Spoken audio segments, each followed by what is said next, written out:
Eu convido a igreja a abrir a palavra de Deus comigo em Atos dos Apóstolos, no capítulo 14. Atos dos Apóstolos, capítulo 14.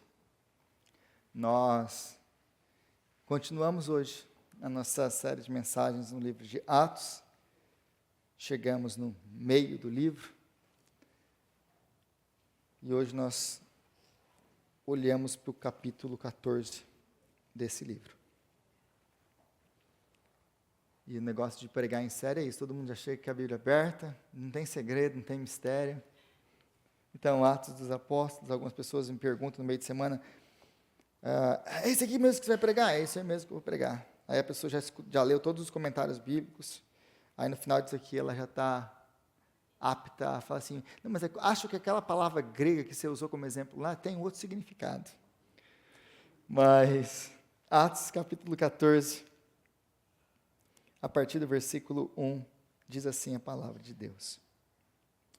Em Icônio, Paulo e Barnabé, como de costume, foram à sinagoga judaica. Ali falaram de tal modo que veio a crer grande multidão de judeus e gentios. Mas os judeus que se tinham recusado a crer, incitaram os gentios e irritaram-lhes os ânimos contra os apóstolos. Paulo e Barnabé passaram bastante tempo ali, falando corajosamente do Senhor, que confirmava a mensagem da sua graça, realizando sinais e maravilhas pelas mãos deles. O povo da cidade ficou dividido. Alguns estavam a favor dos judeus, outros a favor dos apóstolos. Formou-se uma conspiração de gentios e judeus com os seus líderes para maltratá-los e apedrejá-los. Quando eles souberam disso, fugiram para as cidades de Licaônicas e de Listra e Derbe e seus arredores, onde continuaram a pregar as boas novas. Em Listra havia um homem paralítico dos pés, aleijado desde o nascimento, que vivia ali sentado e nunca tinha andado. Ele ouvira Paulo falar. Quando Paulo olhou diretamente para ele e viu que o homem tinha fé para ser curado, disse em alta voz: levante-se, fique de pé. Com isto o homem deu um salto e começou a andar. Ao ver o que Paulo fizera, a multidão começou a gritar em língua licaônica: os deuses desceram até nós em forma humana. A Barnabé chamaram Zeus e a Paulo Hermes, porque era ele quem trazia a palavra. O sacerdote de Zeus, cujo templo ficava diante da cidade, trouxe bois e coroas de flores à porta da cidade, porque ele e a multidão queriam oferecer-lhes sacrifício. Ouvindo isso, os apóstolos Barnabé e Paulo rasgaram suas roupas e correram para o meio da multidão, gritando: homens, por que vocês estão fazendo isso? Nós também somos humanos como vocês. Estamos trazendo boas novas para vocês, dizendo-lhes que se afastem dessas coisas vãs e se voltem para o Deus vivo, o que fez o céu, a terra, o mar e tudo o que neles há. No passado, ele permitiu que todas as nações seguissem os seus próprios caminhos. Contudo, Deus não ficou sem testemunho, mostrou sua bondade, dando-lhes chuva do céu e colheita no tempo certo. Concedeu-lhes sustento com fartura e um coração cheio de alegria. Apesar dessas palavras, eles tiveram dificuldade para impedir que a multidão lhes oferecesse sacrifícios. Então alguns dos judeus chegaram de Antioquia e de Icônio e mudaram o ânimo das multidões, apedrejaram Paulo e o arrastaram para fora da cidade, pensando que estivesse morto.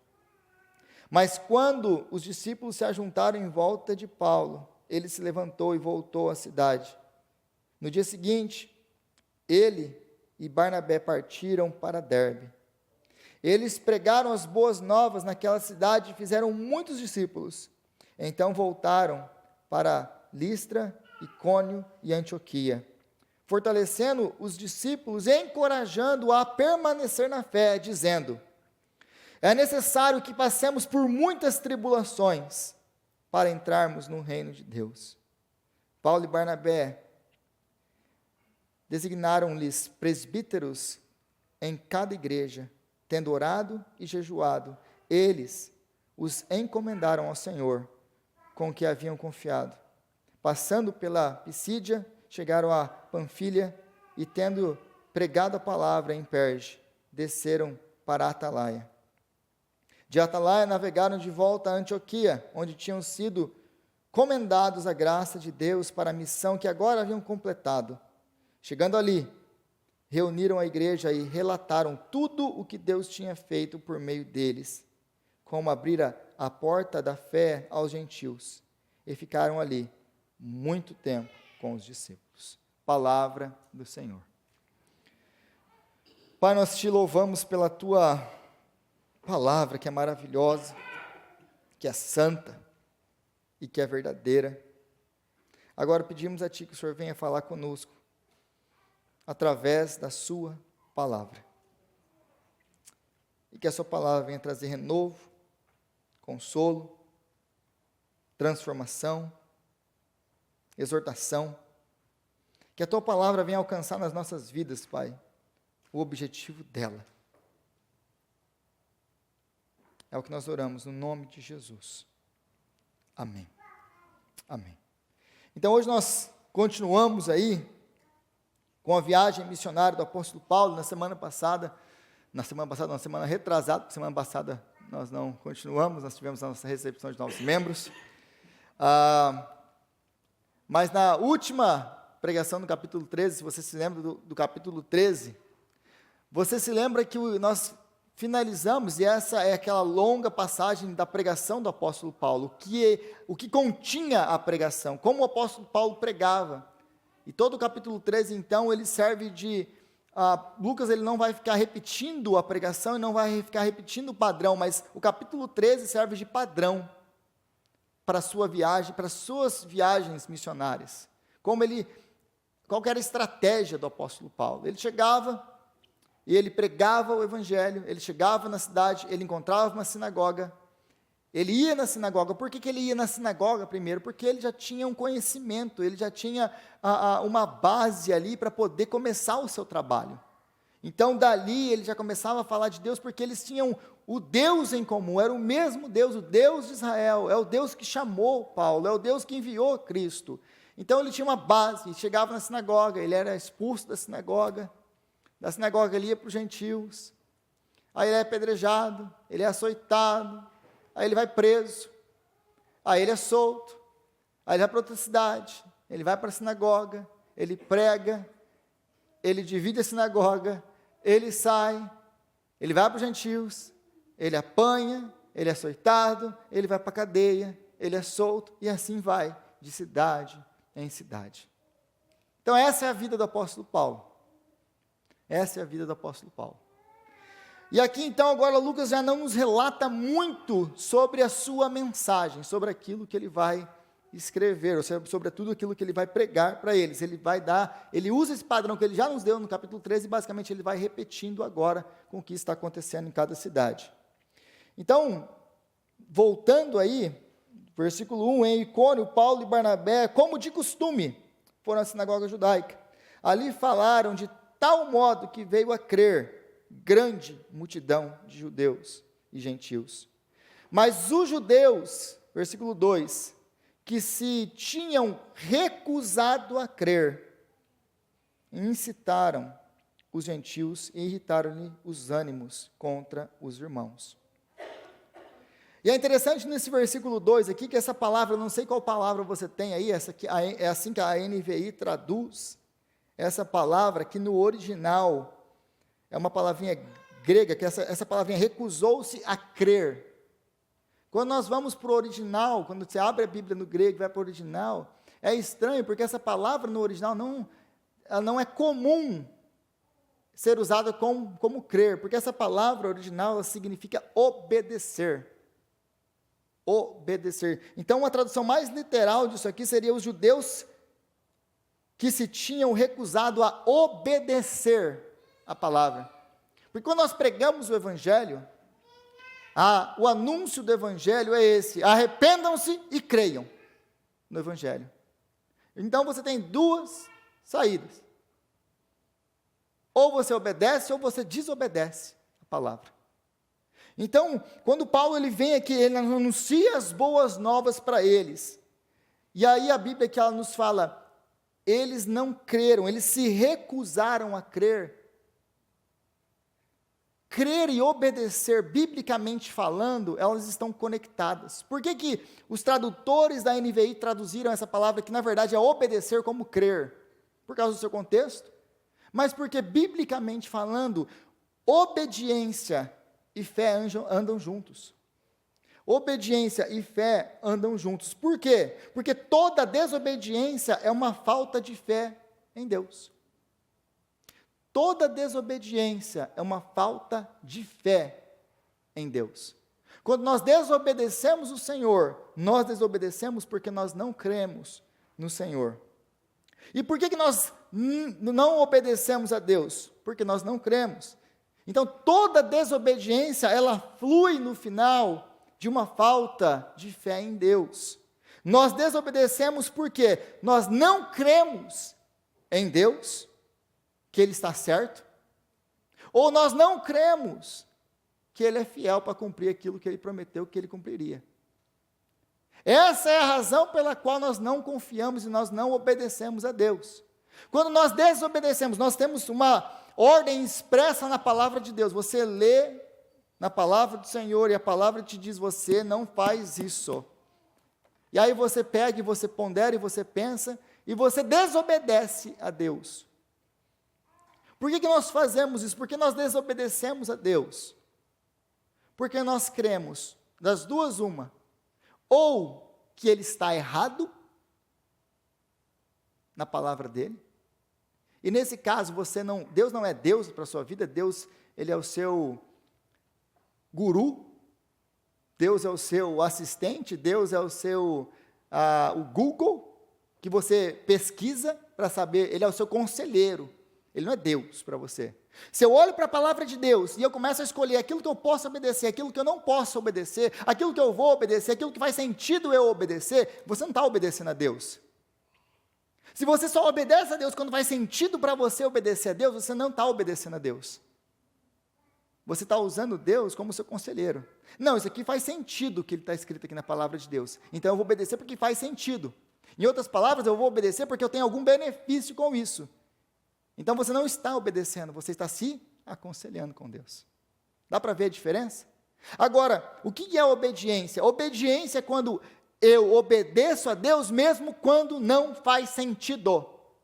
Mesmo quando toda a sociedade, mesmo quando todo mundo fala contra a palavra de Deus. Fala, não, mas isso aí não é prático, isso aí não faz sentido, isso aí tem 2000 anos, nós temos que reinterpretar a Bíblia, nós temos que dar uma nova leitura para a Bíblia, porque isso não faz sentido no nosso contexto hoje. Eu tenho que adaptar a Bíblia para o meu contexto hoje.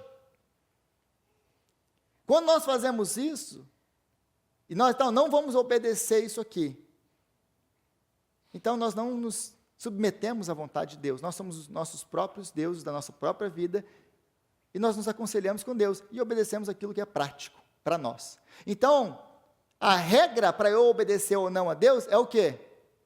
Se eu vou tomar vantagem com isso ou não. Se isso aqui vai me trazer algum benefício que eu possa ver ou não. Porque se não, para que eu vou obedecer? Nesse caso, Deus não é Deus. E a sua opinião, seu raciocínio, aquilo que você acha bom, é o Deus da sua vida. Dá para entender isso? Então, quando nós desobedecemos a Deus, tudo isso flui de uma falta de fé em Deus. E nós estamos tirando Deus do lugar de Deus e nos colocando lá, nessa posição. Mas aí, a partir do versículo 3, é interessante que o apóstolo Paulo e Barnabé passam bastante tempo ali falando corajosamente do Senhor, que confirmava a mensagem de sua graça, realizando sinais, maravilhas pelas mãos deles. Mas no versículo 10, no versículo 8 ao 10, aí nós temos que a cura desse homem que é aleijado desde nascença. Ele nasceu assim. Então, conforme o apóstolo Paulo e Barnabé iam pregando o evangelho, Deus ia multiplicando sinais e maravilhas através das mãos deles. Para que ele fazia isso? Para confirmar a mensagem do evangelho, para mostrar que aquilo que eles estavam pregando é a verdade. Então, os milagres serviam de atestado da veracidade da pregação da mensagem deles. Da mensagem deles. E aí nós aprendemos, e o que nós podemos aprender sobre isso? Porque a gente não vê esses milagres acontecendo toda hora, porque nós vemos milagres, nós experimentamos milagres. Se você estava aqui na última semana, se você assistiu por um acaso a recepção de novos membros da Betel, ou veio aqui à noite e ouviu os testemunhos, nós temos testemunhos de milagre. Deus ainda faz milagres. Deus não está limitado àquilo que nós cremos, àquilo que nós não cremos. Deus é Deus. Ele faz o que Ele quer, a hora que Ele quer, do jeito que Ele quer, para quem Ele quer. Ele é Deus. Mas no começo da igreja, Ele está então multiplicando os milagres para atestar a veracidade da sua palavra. Mas então quer dizer que hoje nós não temos isso? Não, de maneira nenhuma. Agora, uma vez que a igreja é estabelecida, ela é o próprio sinal de Deus. A igreja é um milagre. A igreja ainda existir é um milagre de Deus. Esse é um ponto. O segundo ponto é a importância de nós vivermos o que nós pregamos. Porque uma vez que nós vivemos aquilo que nós pregamos, isso é o testemunho do milagre maior que Deus possa fazer por qualquer ser humano, do milagre da salvação nas nossas vidas. Quando a pessoa olha para você e te vê vivendo o evangelho, ela fala assim, alguma coisa aconteceu com essa pessoa. E é esse milagre, o milagre da salvação na sua vida, que vai atrair outros ao evangelho. Então, às vezes a gente fica tão, mas os milagres não acontecem mais. O maior milagre da história é Deus salvar essa massa corrupta sentada no seu banco. Esse é o maior milagre da história. O maior milagre da história é Deus pegar um homem como eu e transformar num pregador. Esse é o maior milagre da história. O maior milagre da história é Deus salvar pecadores como nós. Esse é o maior milagre da história. Nós, muitas vezes, nos atentamos aos milagres. O paralítico andar, o cego ver. Deus ressuscitou mortos, tirou da sepultura e fez homens e mulheres de novo. Isso é milagre. Então, quando nós vivemos isso, nós podemos demonstrar para as pessoas o agir de Deus em nós. E você e eu, vivendo o evangelho, somos testemunhas vivas, somos atestados vivos da graça de Deus. E é isso que vai atrair pessoas. Esse é o milagre que Deus quer mostrar na vida das pessoas que te cercam. Agora, a partir do versículo 11, depois que eles então curam esse aleijado, algo acontece muito interessante. Versículo 11, ao ver o que Paulo fizera, a multidão começou a gritar em língua licaônica: os deuses desceram até nós em forma humana. A Barnabé chamaram Zeus e a Paulo Hermes, porque era ele quem trazia a palavra. Os sacerdotes de Zeus, cujo templo ficava diante da cidade, trouxe bois e coroas de flores à porta da cidade, porque ele e a multidão queriam oferecer-lhes sacrifícios. Por que que eles fazem isso? Aliás, por que que Paulo não para com o negócio todo, já desde o começo? Porque ele espera o negócio pegar fogo. O versículo 11 nos responde isso. Depois que eles, ao ver o que Paulo fizera, a multidão começou a gritar em língua licaônica. Eles não estão falando grego, eles não estão falando hebraico, eles não estão falando uma língua que Paulo conseguia entender. Então eles gritam na língua deles, lá no dialeto deles, e começam a conversar entre eles. E Paulo está ali, não está sabendo o que está acontecendo. Na hora que Paulo vê como diz lá no Goiás, quando é fé. Já escutaram essa? Não. Essa eu aprendi com a minha esposa goiana. Viu? Sou do Paraná e ele fala, quando é fé. Quando é fé,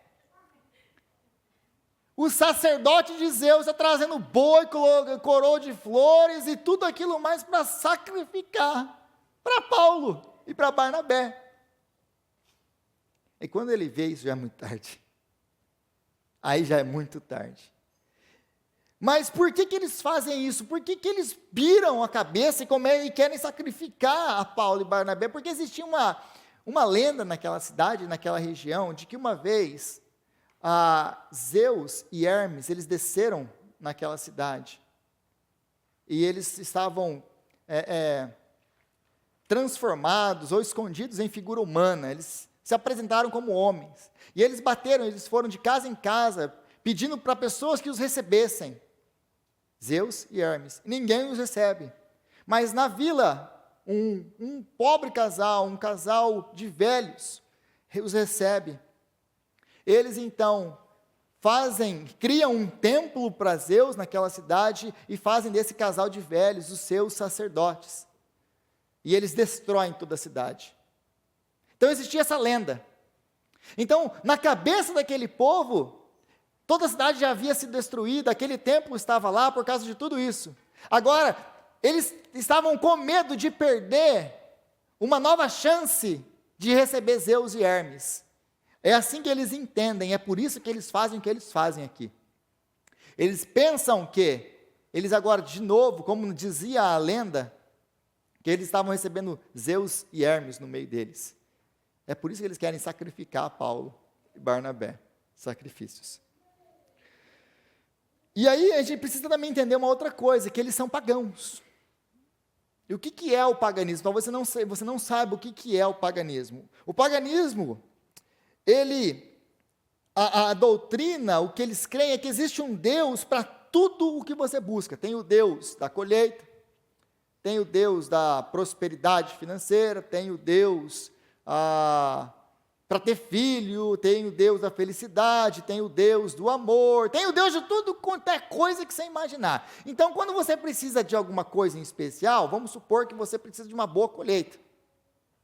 Não, eu tenho meus campos lá e estou precisando de uma boa colheita. Eu vou lá no Deus da colheita, no templo dele, sacrifico, faço o que eu tiver que fazer, eu sei lá o que eu tenho que fazer para o Deus da colheita. Dou para o Deus da colheita aquilo que ele quer de mim, e ele, em troca, tem que me abençoar. Então, eu vou para os templos pagãos em busca da minha bênção. Então, eu vou lá, sacrifico, dou o que eles querem, e uma vez que eu fiz isso, eles são obrigados a me abençoar de volta. Era assim que eles adoravam os seus deuses. E nós precisamos entender que os deuses gregos, eles não eram diferentes dos homens. Porque eles são apenas deuses por causa da sua essência, de quem eles são, do que eles são feitos, da sua essência, que são diferentes do homem. A única coisa que fazia diferença entre os deuses e os homens. Porque eles são seres iguais aos homens, seres imorais, com um monte de briga entre eles, é filho, é não sei o quê, aquela briga entre os próprios deuses. Então não são pessoas, seres diferentes dos homens. E eles estão também seres indiferentes à humanidade, eles não estavam nem aí para a humanidade. Então, se você queria alguma coisa dos deuses, você tem que sacrificar para eles. Essa é a mentalidade pagã. Eu vou no templo, sacrifico para eles, para ter o que eu quero, esses deuses não se importam comigo, esse Deus não é diferente de mim, ele é corrupto, ele é imoral, igualzinho eu. Então, eu posso viver do jeito que eu quero, fazer o que eu quero, não tem distinção moral. A única coisa que faz eles serem deuses é a sua essência e o seu poder. Eles são seres poderosos. Era isso. Não existia perfeição moral. Dito tudo isso, a gente começa a entender por que o apóstolo Paulo ele precisa contextualizar a sua mensagem, por que ele prega do jeito que ele prega. Porque diferente do capítulo 13, por exemplo, como que o apóstolo Paulo ele prega aqui? Versículo 15 ao versículo 17. Se você estiver aberto aí, homens, por que vocês estão fazendo isso? Nós também somos humanos como vocês, estamos trazendo boas novas para vocês, dizendo: se afastem dessas coisas vãs e se voltem para o Deus vivo, que fez o céu, a terra, o mar e tudo o que neles há. No passado, ele permitiu que todas as nações seguissem os seus próprios caminhos. Contudo, Deus não ficou sem testemunho, mostrou sua bondade, dando-lhes chuva do céu e colheitas no tempo certo, concedendo-lhes sustento com fartura e um coração cheio de alegria. Diferente da sua pregação anterior, Paulo agora ele não cita um único versículo do Antigo Testamento. Por quê? Porque eles não conhecem nada de Antigo Testamento. Eles não sabem quem é o Deus do Antigo Testamento. Eles não conhecem Yahvé. Então, se o apóstolo Paulo chega lá apresentando como ele chega nas sinagogas, que efeito ele teria? Nenhum. Contudo, ele começa a partir da onde eles conhecem. E essa é a importância de nós pregarmos o Evangelho, partimos a pregação do nosso Evangelho de uma base comum. Porque muitas vezes nós queremos empurrar Jesus goela abaixo as pessoas e nós não entendemos por que as pessoas não querem receber a mensagem. Porque elas partem de pressupostos diferentes, de bases diferentes, elas não conhecem nem quem é Jesus. E aí a gente não entende por que a nossa mensagem não é efetiva, porque nós estamos usando a metodologia incorreta. E o apóstolo Paulo, ele não comete esses erros como nós cometemos. Ele não chega para eles apresentando o Deus do Antigo Testamento que ninguém conhecia. Ele começa a partir daquilo que eles conhecem, os deuses pagãos que eles conhecem. Eles começam a falar da revelação natural. É o que ele faz também em Romanos capítulo 1. Ele começa então falando daquilo que eles podem ver, viver e sentir. Por exemplo, eles acreditavam, eles atribuíam essas coisas que ele vai nos dizer aqui no versículo 16, 15. Estamos trazendo boas novas para vocês, dizendo-lhes que se afastem dessas coisas vãs e se voltem para o Deus vivo. Versículo 16, no passado ele permitiu que todas as nações seguissem os seus propósitos, o seu próprio caminho. Contudo, versículo 17, Deus não ficou sem testemunho, mostrou sua bondade, dando-lhes chuva do céu e colheitas no tempo certo, concedendo sustento com fartura e um coração cheio de alegria. Essas coisas que eles atribuíam aos deuses, chuva no tempo certo, colheita com fartura, eles atribuíam aos deuses, eles pensavam, eu vou no templo pagão, eu faço um sacrifício, eu faço aquilo que eu tenho que fazer, e os deuses vão me abençoar. O apóstolo Paulo, ele ataca de frente a teologia deles, e fala, isso que vocês acreditam que os deuses estão fazendo, não são os deuses que estão fazendo, é o Senhor. Ele é o Criador dos céus e da terra, é Ele que sustenta vocês, mesmo que vocês nem conheçam. No passado, Ele deixou que cada nação andasse o seu próprio caminho, mas não é mais assim.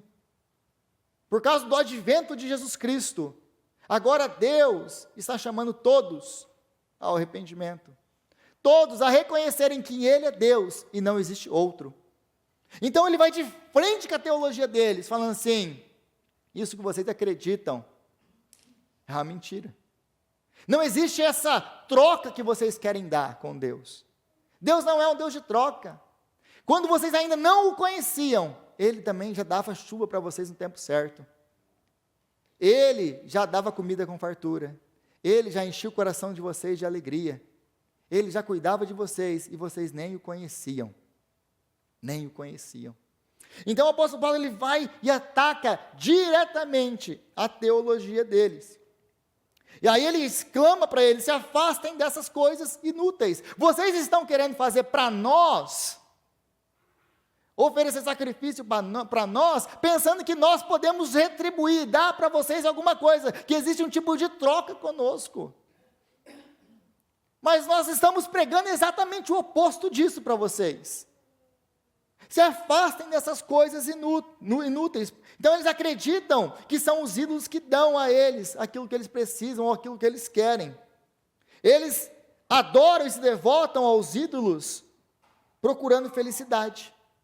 Porque eles pensam que a felicidade vem da adoração a esses ídolos.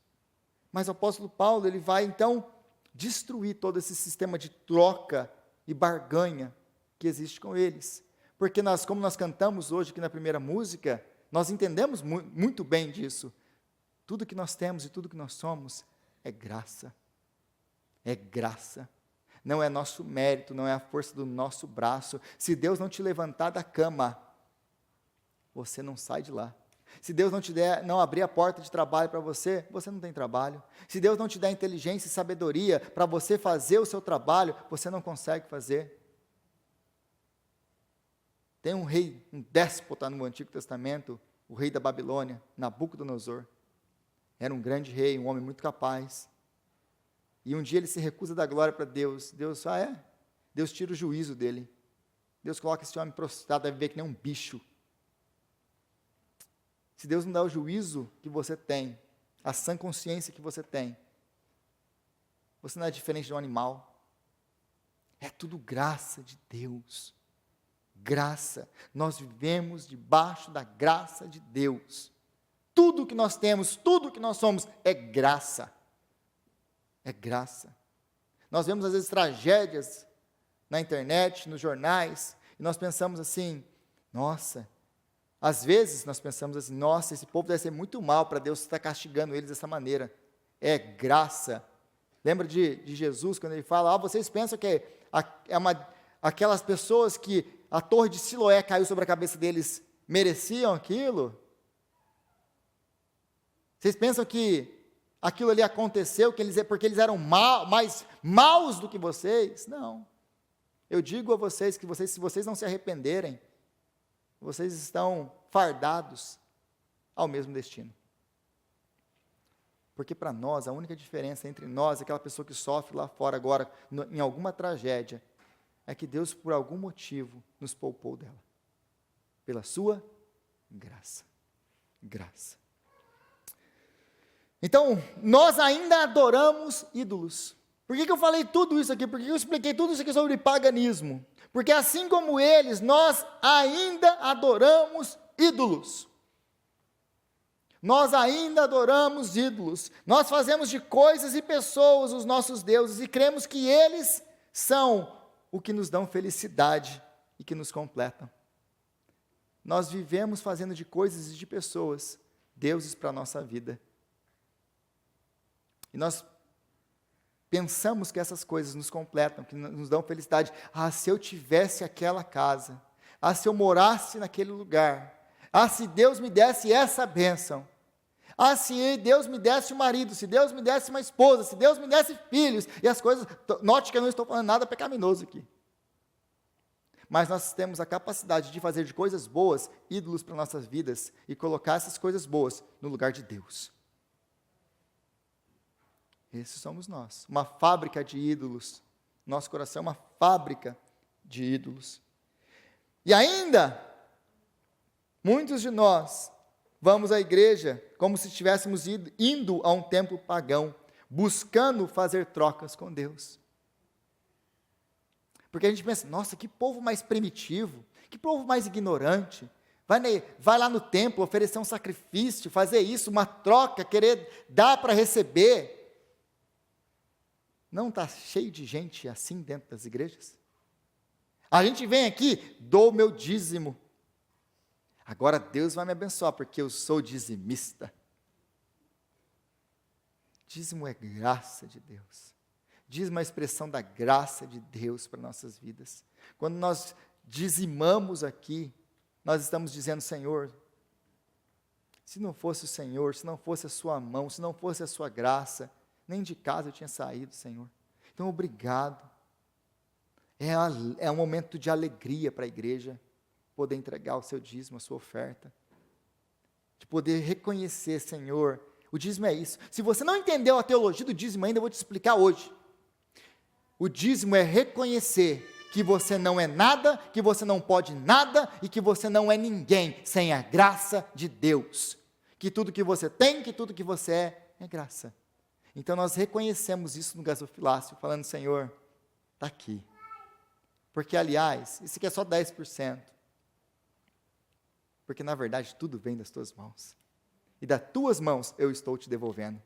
Quem sou eu e quem é meu povo para te oferecer alguma coisa? Porque tudo é teu, Senhor. Quem somos nós para devolver alguma coisa para o Senhor? Quem somos nós para dar alguma coisa para o Senhor? Dele é ouro, dele é a prata. Todos os animais do campo são meus, diz o Senhor. Tudo é dele por direito de criação. Tem nada seu nessa vida. A sua vida não é sua. Você só está vivo agora porque ele te sustenta com vida. Porque a partir do momento que ele fala assim, chega, acabou. Acabou. A sua vida não te pertence, pertence a ele. Então, muitos de nós ainda vai na igreja, como se estivesse indo num templo pagão, buscando um Deus de troca. Um Deus que vai me abençoar, um Deus que vai fazer. Se eu fizer esse voto, se eu fizer essa oração, se eu fizer o jejum, se eu fizer dar o meu dízimo, se eu fizer isso, se eu fizer o seu, Deus vai me abençoar. Não. Como disse o apóstolo Paulo, nós já fomos abençoados nas regiões celestes, porque em Cristo Jesus, todas as promessas de Deus têm o sim e o amém. Todas as promessas em Cristo foram cumpridas na nossa vida. Como o próprio Paulo diz ainda, se Deus nos deu Cristo, não nos dará juntamente com Ele todas as outras coisas. Se Deus te deu Jesus, o seu único filho, o que Deus não vai te dar? Aí às vezes a gente fica chateado com Deus porque Deus não dá alguma coisa para a gente. Deus não me ama. Por quê? Porque eu perdi isso, ou porque Ele não me deu aquilo. Sério? Depois de todos esses anos? Sério? Se Ele não te deu, é porque não era para ter.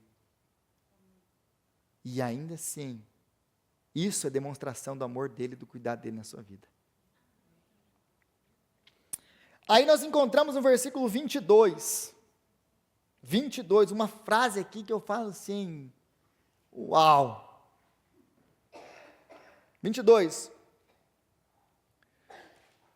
Aliás, vamos ler um pouquinho antes aí. Então, voltando para Listra, Icônio e Antioquia, fortalecendo os discípulos e encorajando-os a permanecer na fé, dizendo: é necessário que passemos por muitas tribulações para entrarmos no reino de Deus. Aí eu tive que parar um pouco aqui e falei assim, pera, como é que é, apóstolo Paulo? Ele volta, depois que ele acaba a sua viagem, agora ele volta pelas igrejas, fortalecendo os irmãos e encorajando. Qual que é a mensagem de fortalecimento e de encorajamento do apóstolo Paulo? É essa. Irmãos, Igreja Penuel, gostaria de encorajá-los e fortalecê-los, dizendo, é necessário que nós passemos por muitas aflições e sofrimentos. Amém? Oh, Jesus.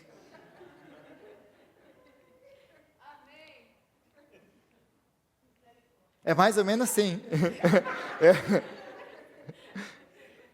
Porque quando a gente olha um negócio desse, é essa a nossa resposta, misericórdia, Senhor. Que palavra de encorajamento é essa? Se essa aí é a palavra de encorajamento, eu não quero nem ver o que é exortação na igreja de Paulo. Aí vocês acham que eu sou duro. Né, Felipe? Cadê o Felipe? Está dando aula para as crianças? Eu não vou lá, para que eu vou lá de manhã ver você escutar? Para apanhar, não, para apanhar de um ângulo diferente. De um texto bíblico diferente. Então é necessário que passemos por muitas tribulações para entrarmos no reino de Deus. Eu falo assim, pausa.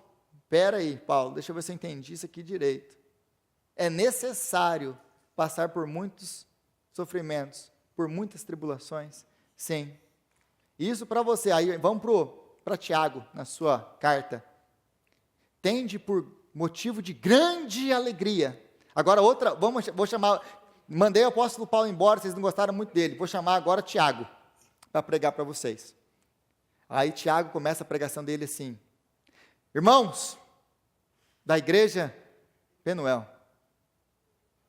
tende por motivo de grande alegria, o passardes por muitas aflições, por muitos sofrimentos.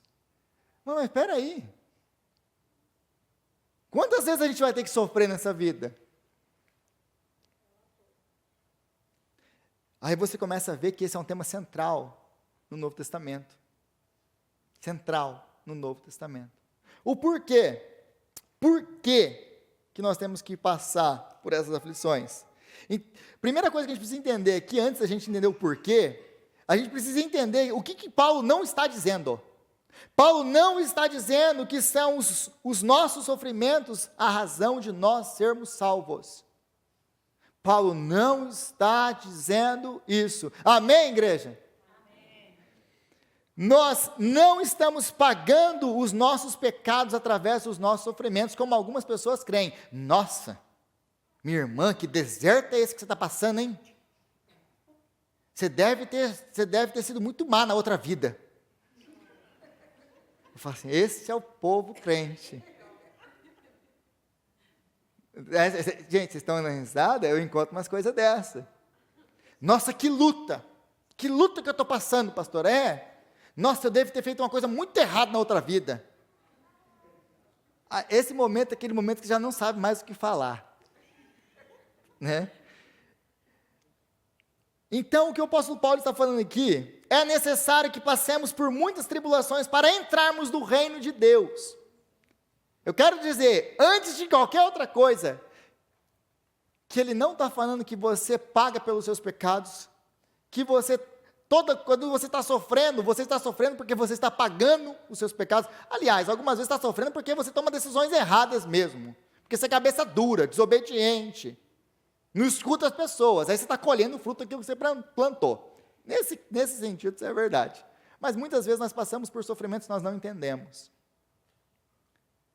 E nós nos entristecemos por causa disso. Mas o apóstolo Paulo, ele nos exorta, é necessário que nós passemos por eles.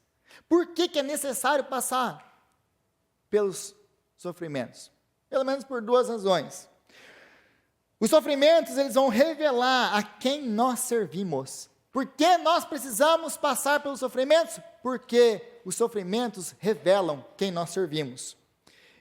Isso vai nos levar a dois caminhos possíveis. Primeiro, ou você vai se afastar de Deus, porque aí você passa pelos sofrimentos, aí você passa por aquilo que te tirou. O que é sofrimento? É quando nós perdemos coisas que nós amamos.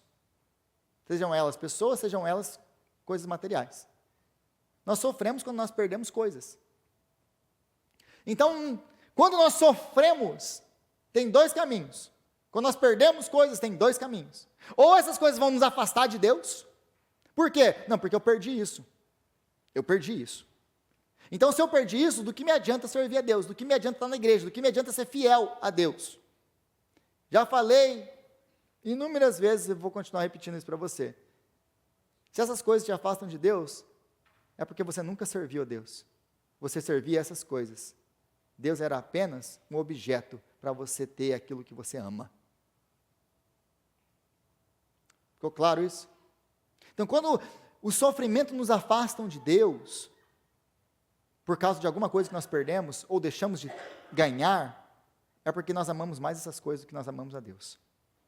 O segundo caminho que você pode ter, é o caminho oposto desse, que é quando os sofrimentos vão te levar para Deus. Quando os sofrimentos vão te levar para buscar a Deus mais intensamente. E graças a Deus por isso, porque tem um povo aí na reunião de oração, né, Marina? Que vem mesmo, e Deus é isso aqui mesmo, ó, que passa por sofrimentos, que passa por lutas, mas que não deixa de estar aos pés do Senhor.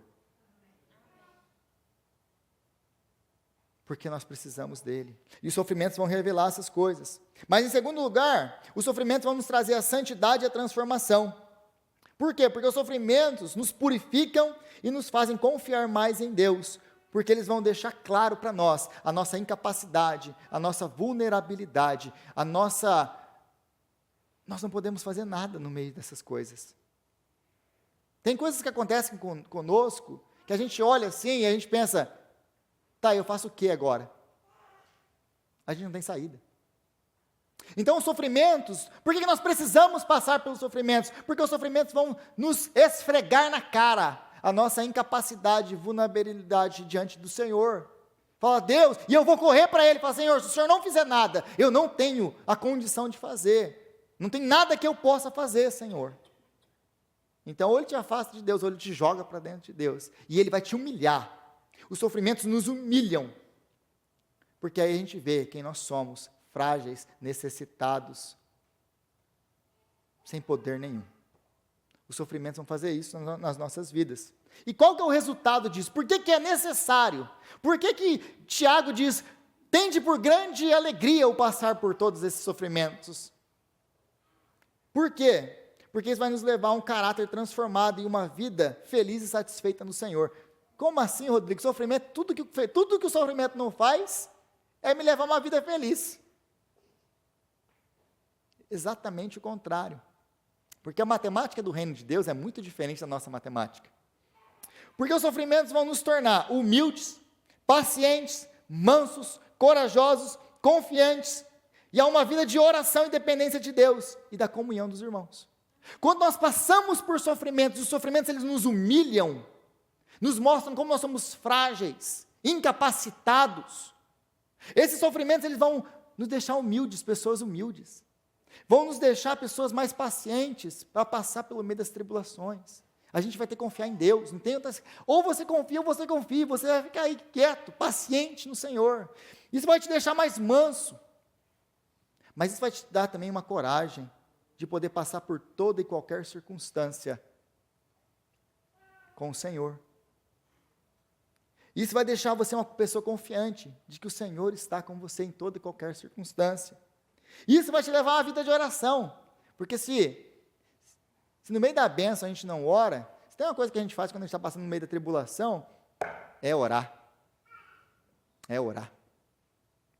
Quando o negócio está ruim, gente, aí a gente coloca a boca no pó e fala, Senhor, tem misericórdia de mim. Agora, na bênção é completamente diferente. Na bênção a gente já vai tomando um outro caminho. Então, o sofrimento vai levar essa vida transformada, que vai nos levar à comunhão com Deus e à comunhão com os irmãos. Por quê? Porque eu vou olhar o meu irmão e eu não vou me achar melhor que ele quando ele estiver sofrendo. Porque a nossa tendência, quando está tudo bem, quando eu estou bem, minha carreira está bem, eu tenho dinheiro, e eu estou fazendo ali, estou me achando a última bolachinha do pacote, eu olho para o meu irmão e falo assim, não, está sofrendo porque é um incompetente, está passando por causa disso aí porque não sabe administrar as coisas. E a gente começa a olhar para as pessoas, nos comparar com as pessoas, quando a gente está bem, e pensar que a pessoa está passando o que ela está passando, por algum motivo que é encontrado nela, e que ela é uma pessoa terrível e você é uma pessoa maravilhosa. Não, está sofrendo porque tem que sofrer mesmo, para largar a mão de ser besta. A gente se acha bons. Então, nós vivemos numa cultura e num século que é completamente contra esse negócio, essa ideia de sofrimento. Só de pensar em sofrer, a gente já fala, misericórdia. Senhor, tem misericórdia de mim. Você não está vendo essa luta aqui? Não, Senhor, não estou vendo. Aliás, foi eu que mandei. Não só estou vendo quando eu fui. Quando Jesus pega os discípulos dele e fala assim, vamos atravessar o mar, vamos para o outro lado do lago, e vem aquela tempestade terrível que eles passam lá, quem que levou eles para o meio da tempestade? Pense nisso. Então, essa ideia de sofrimento é absurda no tempo que nós vivemos. A filosofia é, você merece ser feliz. Você merece. Eu lembro uma vez que eu fui comprar um carro aqui. Aí o cara chegou para mim, ele olhou bem assim na minha cara, e eu olhei, pensando, será que vai dar para pagar, e etc. A Jaqueline até hoje briga comigo por causa disso. Ele olha assim bem para a minha cara e fala assim, você merece. Aí eu olhei assim, pensei, capeta. Eu não mereço nada, não. Mas a gente alimenta isso dentro da gente. A gente fala, não, eu olho aquela roupa, eu olho aquilo que eu gosto. Aí às vezes eu tenho que fazer alguma coisa, eu não faço porque eu estou preguiçoso. Não, mas eu mereço esse momento, eu mereço essa roupa, eu mereço isso. Estou mentindo, igreja? Não é assim que nós nos alimentamos para fazer aquilo que nós não deveríamos fazer, para gastar o dinheiro que nós não deveríamos gastar, para gastar o tempo que nós não deveríamos gastar. Nós trabalhei tanto essa semana, eu também sou filha de Deus, eu sei, eu sou feito do mesmo material que vocês. Então a filosofia desse tempo é, eu tenho que me livrar de tudo aquilo que me faz sofrer, e alcançar uma vida feliz e satisfeita. Aí aquele meu casamento que dura um ano, não dura, sabe por quê? Porque eu olho aquele meu cônjuge e falo assim, não, agora você não me faz mais feliz, então eu vou ter que arrumar um modelo mais novo. Então se eu tenho que me livrar de tudo o que não me faz feliz, dentro da minha casa já começa ali, a primeira briga não dá tempo, não tem como a gente se manter junto. Por quê? Porque isso não me faz feliz, porque é essa a mentalidade desse tempo. Agora, o problema de tudo isso é que isso vai gerar em nós completamente o oposto daquilo que nós pensamos que nós vamos ter, felicidade. Por quê? Olha a matemática. Porque quando essas coisas todas são tiradas, que aquilo que te faz sofrer, aquilo que te torna uma pessoa mais humilde, mansa, uma pessoa quebrantada, uma pessoa com mais comunhão com o Senhor, com mais paciência com os irmãos, você vai se tornar uma pessoa arrogante. Você vai se tornar uma pessoa que se acha boa, uma pessoa que se acha que você tem o que você tem pelos seus próprios esforços. Aí essas coisas que você pensa que vai te trazer felicidade, vai te trazer só dor de cabeça. Porque agora você vai julgar as pessoas, você não vai mais amar as pessoas. Isso vai te afastar de Deus, porque para que eu preciso orar? Para que eu preciso orar? Eu tenho tudo. É por isso que liberal não ora, eles meditam, né? Eu vou meditar aqui. Porque não precisa, para que serve Deus? Deus não serve para nada. Então essas coisas, em vez de nos trazer para Deus, vão nos afastar de Deus. Essas coisas que nós queremos nos livrar dos sofrimentos, não quero passar por sofrimento, não quero passar por luta. Ah, é? Mas Deus nos chamou para passar por essas coisas, porque essas coisas são as coisas que vão nos transformar à imagem de Jesus Cristo. Então, quando nós nos livramos de tudo aquilo que tira a nossa felicidade, nós nos tornamos pessoas autossuficientes, arrogantes, orgulhosas, incapazes de sofrer, e de sofrer com os outros, ou de nos decepcionar, e nos afasta de Deus e das pessoas, porque nós nos achamos melhores do que eles. É isso que a filosofia do século 20 e 21 fazem. Agora, os nossos sofrimentos servem de testemunho para Deus e para a glória dele. Porque se passamos pelos sofrimentos como todos os outros, qual a nossa diferença? Se nós passamos pelo meio dos sofrimentos como todo mundo responde aos sofrimentos, qual que é a diferença do crente e do não crente? Você vai no velório, por exemplo, de um crente e vai no velório do não crente. Existe diferença? Demais. Existe dor no lado do crente? Existe. Mas o que existe no lado do não crente? Desespero. Porque morreu o crente, a gente se entristece? Se entristece. Mas no final ele está ainda melhor que nós. Porque ele foi para a glória. E ele estará com o Senhor para sempre. E essa é a nossa esperança. Nós somos um povo que tem esperança, mesmo em meio da morte. Aliás, o que conquistou o século, todo o Império Romano no primeiro século? Como eles passavam pelos sofrimentos. Quando as pessoas viam os primeiros cristãos sofrendo nas arenas, morrendo com a coragem, a ousadia que esses homens e essas mulheres tinham, isso conquistou todo o Império Romano. Então, como nós respondemos ao sofrimento dessa vida, vão dar testemunho e glória para Deus. Se nós passamos pelos sofrimentos como qualquer outra pessoa passa, qualquer outra pessoa que não conhece a Deus passa, qual que é a nossa diferença? Que esperança é a nossa, diferente da deles? O que temos nós de diferente? Nada. Nada. Porque se nós esperamos para Deus apenas para essa vida, nós somos os mais miseráveis de todos os homens, como diz o apóstolo Paulo. Mas a nossa esperança vai muito além dessa vida, porque nós temos uma esperança viva.